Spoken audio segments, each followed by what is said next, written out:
这段是我整理了一个比之前更详细的跟黑中介通话的一个录音，然后这边我给大家放一下吧。我现在新护照已经申请下来了，没有之前那么焦虑，我现在就在专心准备该准备的事情。然后现在我再回头听这些录音的时候，我发现以一个旁人的角度再去听，完全是不一样的一个感觉。然后我这边一一放给大家看一下。下礼拜我可以先把你的这些申请先立项，就是在学校那边先 register，OK？那 register doesn't mean 这个 application has to be submit。You have to 你还要准备所有的文件给我，我把这些文件prepare ready 了，然后我再 submit，OK？那么这个过程可能又要需要通常情况下就看你那边的进度。这是第一次跟他通话，他当时装逼的时候，我其实就已经感觉不对头了，但是后面还是因为心态焦虑吧，所以把这些也就忽略了。然后再看第二个录音，这个其实也让我有所警觉。对，那后面再一个问题就是说，大概这些留学这些费用的话，这边朱老师能不能给我一个那个大概的一个数字？我们大概收7000吧，但是我想你要是就学1年的话，我可以便宜，因为确实这个比如很容易申，这个我也说实话哈。但是你的这个问题可能是你的问题可能是就是签证要需要我们去稍微花点功夫去做这个签证的事情，所以大概我收你5000块吧，5000加币。你我想想哈，你现在有多少存款呢？我个人存款不到20万吧。不到20万。对。那你家里还会提供给你什么？我估计家里我不太方便问他们要的，我跟家里，对，因为我爸妈他们一般就养老了，所以我应该不会对开口问他们要的。你需要再增加一点，大概增加1万块。增加多少？10万块。这笔费用是用来那个证明我的收入吗？还是？对，要证明有足够的钱在加拿大生活，在加拿大学费，在加拿大吃，在加拿大住啊。当然了，10万你是可以的，说你稍微打工你是可以的，但是呢，基本上如果签证官看你出20万的话，他有可能会啊。明白了。那学费的话呢，他那边是怎么收取的？是学校的学费？这个可以，这好的。这个学费，你像你学的专业哈，应该不会超过，应该在2万以内吧，在2万以内。加币还是人民币还是？加币。OK。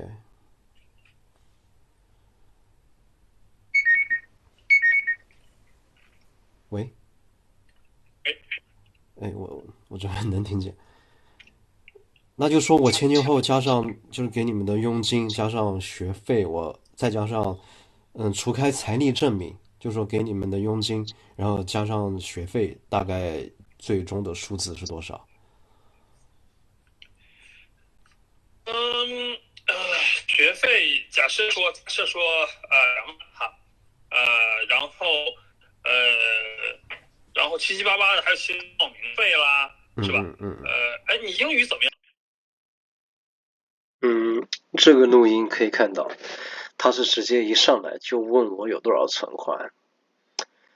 我觉得正常人不会这么问。你如果是一个专业的一个中介，你就告诉我该准备多少，而不是问我有多少。我告诉你我有100万，那你就把我按照100万的标准来讹我呗，对吧？这套路实在太低级了。但是当时我还是把它合理化了，因为有什么某的倍数。OK， 现在看第3个录音。第三个，然后把护照给我，把身份证给我啊，然后不好意思啊，说是没听清，把什么给你？我这边网络可能还问题。把护照、把身份证扫描件啊，我不是，对，身份证和护照是吧？扫描件，对。OK，要不您这边方便的话，能不能发个清单给我？就刚才我只记住有个护照，然后还有我的地址、身份证都在一起了，我就把护照、身份证。行，我把这个清单打到这个。这里可以看到，这些黑中介其实就是一个牌坊、小作坊、二道贩子，他们没有一个很规范的一个工作的流程，都是口头、微信来发，也不通过邮件，所以这其实给我感觉就是不专业，但是我还是忽略了。那这个我们是不是还要像您说的，可能还要签一个合同之类的东西？要，我们要签约。签约就是把这个我的责任和这个义务都上签个字就可以了，就可以开始了。我为什么主动要问他合同的事？因为也很奇怪，我都还没跟你签合同，还没约定好我们的义务和权利，你就让我给你资料，什么都开始着手了，这不符合一个很正常的一个流程，商业流程。然后第5个录音，这边今天才跟那个，因为当时我确实看到你有一段时间没有工作嘛，所以这个时候你要跟我们的移民顾问要把这段的时间的工作描述一下。因为你从2021年好像是什么，你就21年对没有工作，那有1年时间空窗期你没有工作，这个是一个在签证官那里可能会是一个快 OK。但是你跟移民顾问好好说一下，然后我们看看怎么帮你去做些哪些补救，好不好？就说这中间就说他们不接受你失业这段时间，就是需要可能要弥补修饰一下，是这意思吗？对，大概解释一下，因为还好你的时间还算 OK。有申请人5年不工作，5年啊，他5年都不工作，我说这其实实在太就是不正常了。5年，你一个30多岁的年轻人，你不工作你在干嘛？那对于签证官来说，这肯定是个大问题，你知道吗？对。你有1年时间不工作，即使你这个这个什么原因或怎么样的哈，什么原因啊？这个主要是normal 的啊，你这1年之内还是 OK 的啊。那我可不可以如实告诉他，我说我就是拒绝打疫苗，公司要强制我打疫苗，我不愿意打，然后我就离职，我可以如实告诉他这个原因吗？这个不行啊，这个不行。这边这个录音里面，其实黑中介他有说到这个移民顾问，因为我当时完全不知道这个移民顾问是另外一家公司的，我只是以为是他的一个员工，这个员工他有这个证，他有这个牌照挂靠在他公司的，我以为是这个套路，所以没有完全不知道他们是不同公司的，然后日后还要跟他签2份不一样的合同，所以黑中介也没有提前跟我说这个事情，这些都是种种不信任累积的一个结果。然后下个录音直接跳到3分42吧。到时候现在，因为昨天你也跟我说了嘛，最好的情况就是赶上明年9月。明年9月，其实我已经35岁了。如果我到处去，我觉得你就是你觉得会不会有这种可能性？就赶着因为现在政策打压的原因，到时候有这种哪怕是千万分，你过的可能性很大。不要太担心哈，因为所有人都会有这种可能，不光是34、35，甚至25、26的人他也会有这种可能性，因为完全看我们这种我们的顾问的他的专业度哈，他会把所有的情况了解清楚，然后把文件准备的详实和准确，这样我们通过这个过签率就会高啊。这点你放心，我们是有经验的。就说我这些，你觉得我这边就是不基本上不会失败，就只要整套流程我自己语言没问题，各方面证件资料都齐全的话，就是基本上没问题，对吧？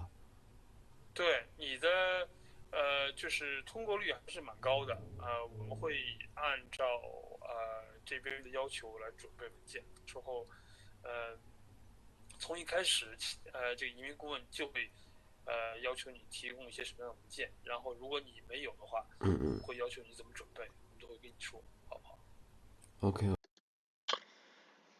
这边这黑中介我也被他带到沟里了。我是担心那段时间赵家会限制我们出境，你在机场过关的时候，赵家就直接把你给劝退了。我是问这个话，他直接把话锋一转到签证官那边去了，还说完全看他移民顾问的专业度。这不是网上有很多曝光这黑中介使坏的事情吗？这你能不能够通过签证跟移民顾问没半毛钱关系？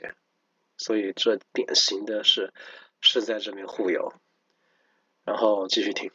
OK，那我还想再多说一句，其实我比较关心就是费用的问题。其实我冒昧直说了，就是说我是到时候所有这些，昨天你跟我那个开的这个价格是5000加币，然后大概是26000的人民币，然后这些我是分批次一步步的给你，还是到时候会合同签了之后再把剩下的除了5000之外，剩下的再一次性给你吗？还是怎样的一个流程？因为这个是个小合同了，学签是个小合同，而且呢，从一开始，移民顾问就会问你这些情况，所以马上就会涉及到签证的问题。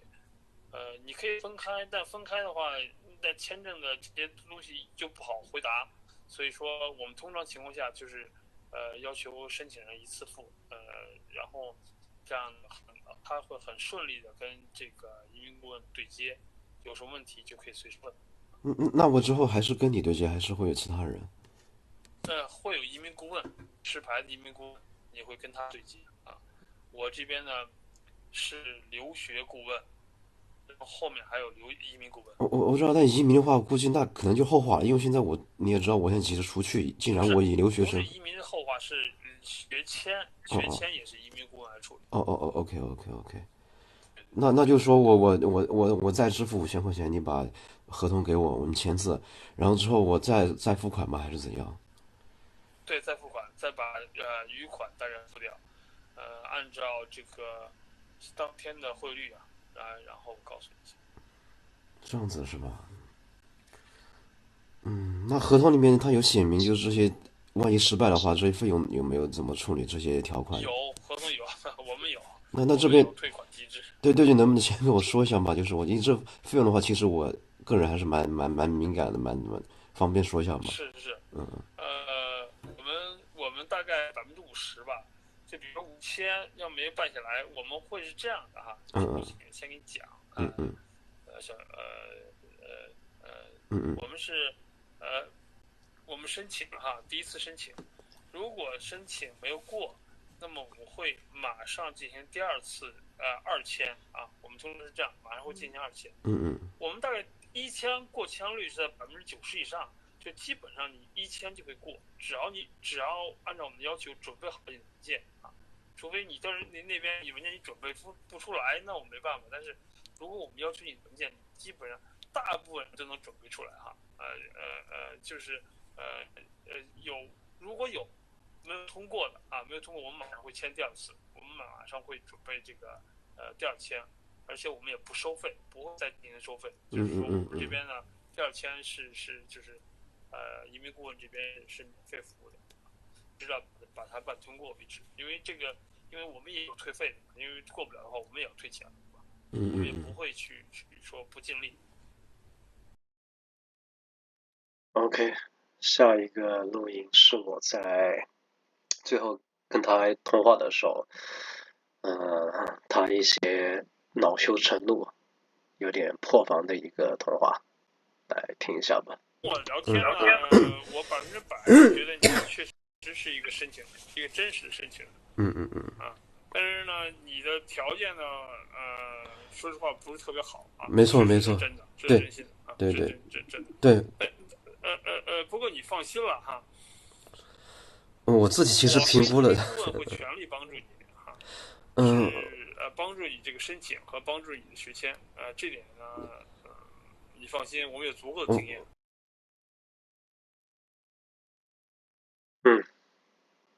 前面还在说我，前面还2次说我那个通过可能性很大，然后这边就是我条件不好。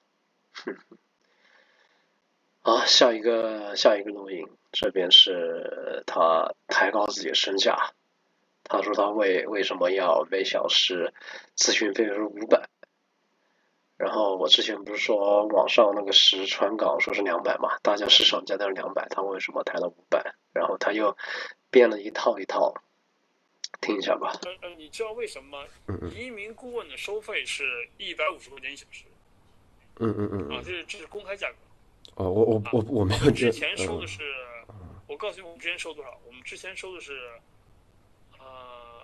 150多少钱？我告诉你多少？我之前收的好像是800多块钱人民币。我等一下啊。我这种方我没有调查，我只是在 Twitter 上和那个 YouTube 上我有看过。我们之前收的是800块人民币1小时啊。我们后来是因为什么呢？因为很多大部分人都做的是留学嘛，那么这块我就可以负责回答所有这些问题了，因为所有移民申请所有留学申请这边我操作，那么我呢就把费用降到了500块钱。我就说不用去跟 Helen 去讲了啊，因为他可能更多的人问他的是，他刚提到这 Helen， 就是这个白中介，看到没有？就是跟白中介那个英文合同有写到 Helen， 然后这个白中介呢，在他那个 CICC 的数据库里面，他又叫慕容，这个叫 Helen 慕，他姓慕。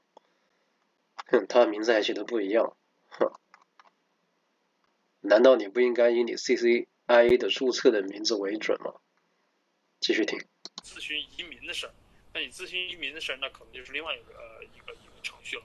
那他可能问的是更多的是一些走什么样的方式啊，省提名啊，还是走投资移民呢，还是走这个EE 啊，这些问题啊。明白，还是直接听1分52秒吧。你可能有这种concern，但是大多数人也没有，就签字了，就过去了啊。我们也是这么走的，因为第一步呢是我这边的申请，等我这边申请完了以后，才能转到移民顾问那边的申请。而且还有一个是最主要的，我现在刚刚讲清楚了，是因为这个报税的这个因素。明白。在这个加拿大呢，我们是每年都要报税的，因为我们都有公司。我们的公司呢也要按照这个报税，如果合在一起，那税务是混乱的。他这边就说到，大多数人都不像我这样子，是关心1份合同还是2份合同，签字就过去了。这些坏 PUA 人家呢，很喜欢利用从众心理，说别人都这样，你也要这样，套路实在太低级了。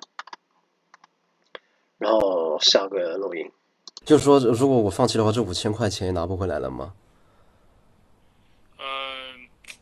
我们讲了这么多事情哈，我们说实话，情况你已经都了解很清楚了，但是我们不往回倒了，因为确实是这个，你为什么突然走这个决定哈？这个我就首先想不通啊。我们通常都是。客人都是走一步做一步，那走到这边来了，那他会走下去的。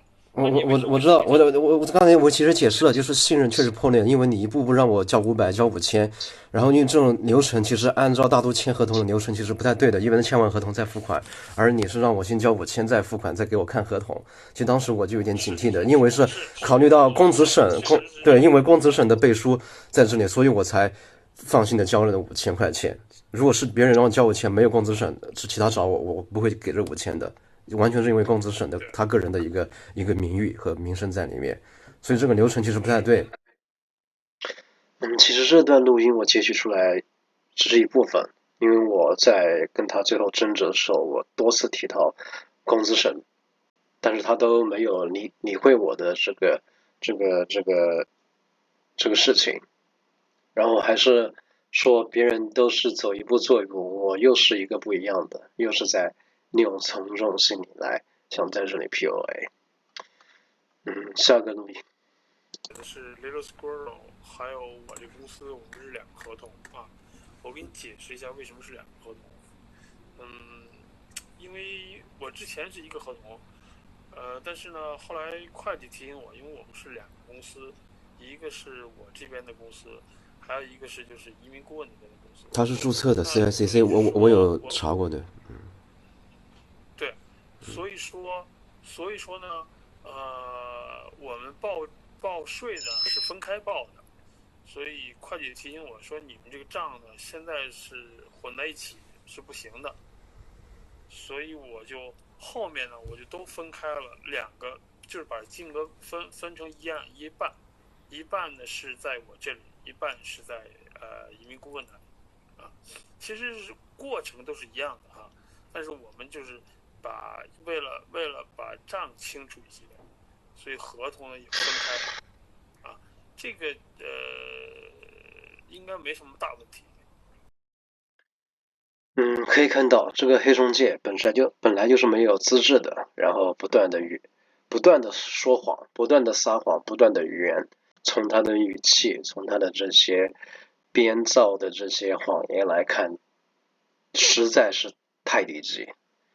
所以这后面我听到录音，我确实是长毛了，觉得这他妈的被这种低级的骗术给骗了，真的是有点有损自己的智商。好，最后一个录音。那这个5000块钱你要留下来，直到你改变主意，我们接着走。你要不改变主意，那这5000块钱我也不退。这就是最后的威胁，就是你要么给我这个，反正钱也拿不回来。然后经过了他跟他最后这一次通话，我就完全可以肯定，这些都是一帮勾结的坏笔。这就是所有的录音，然后大家自己评判吧。好，谢谢大家。